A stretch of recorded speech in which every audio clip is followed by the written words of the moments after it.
Show us how to do it. See this, Mama?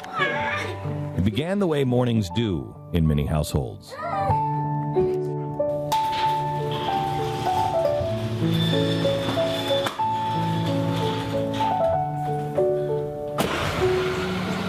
Friday, December 14th. Rushing around in the morning just to put Wyatt on the bus. It was a little chilly. It's probably about 28 degrees in the morning, but it was sunny and clear. Kind of much like today is.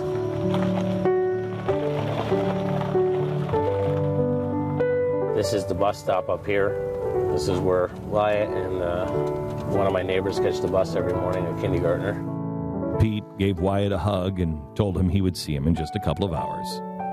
I had a very sad night. He had learned that very early Thursday morning, around 2 a.m., we had to rush our family dog to the emergency vet, and we had to put her down. And he had only learned at dinner time the night before that Jasmine was no longer with us.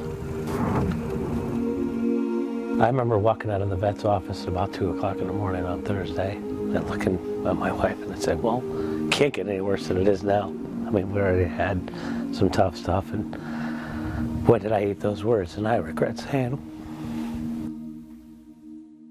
Parents from Wyatt's class were scheduled to be at the school at 9:45 that morning to make gingerbread houses with their kids. Glad you're here. It is the last broadcast for our team. At this point, I'm listening to Glenn. Just as we come up here a little bit, I noticed that there was a police officer in my rearview mirror. As I went to pull over right about here, he went by me before I could even get out of the way. The car shook that he went by me so fast. I reached up and I turned my pager over to monitor, my firehouse pager, and I heard the ambulance call, and they were asking for 2 ambulances for a CI. A CI is a crisis intervention. It wasn't until right about here that I started thinking that it could be the school, because I could hear a lot of sirens. I turned down the school driveway.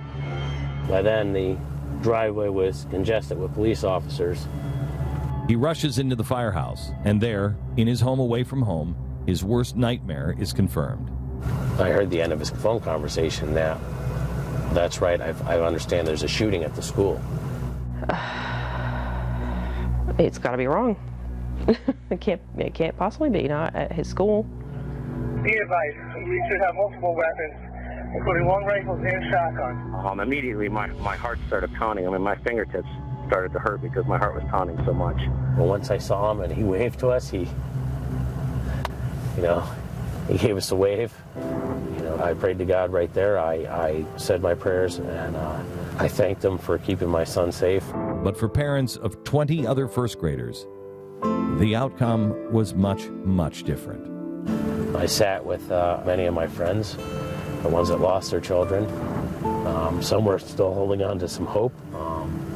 I couldn't take that hope away from them, but I knew we only sent 3 ambulances. I know 2 of them contained adults. I knew that there was no possible way that it was their children that we sent to the hospital. The one I really remember vividly was Ben Wheeler's mother, Francine. Ben was one of my tiger cubs, and I was sitting with them, and I remember Francine yelling at herself. She was mad because Ben was a little sick that day, and she told me, "You're going to school, you're not staying home," and she was blaming herself for sending him to school, which was, I remember holding her. I said, you can't put this on you. This is not on you. This is not your fault. Every time I look at my son, all I can picture is his friends, those little 6-year-olds. It's unbelievable. His prayers leading up to this were for Jasmine to get better and for my grandfather to be happy in heaven.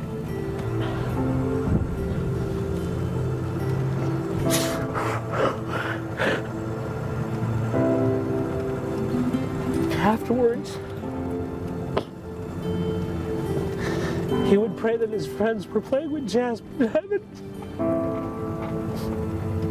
That they were taking care of her.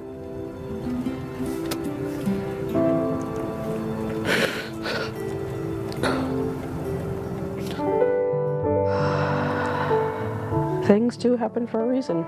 Unfortunately, not always for a good reason. But it's been very plain to see now the way things have played out. You know, positive change can happen, unfortunately, from such a horrible, tragic event. And has brought everybody so much closer, and just everybody is trying so hard to make the extra effort now.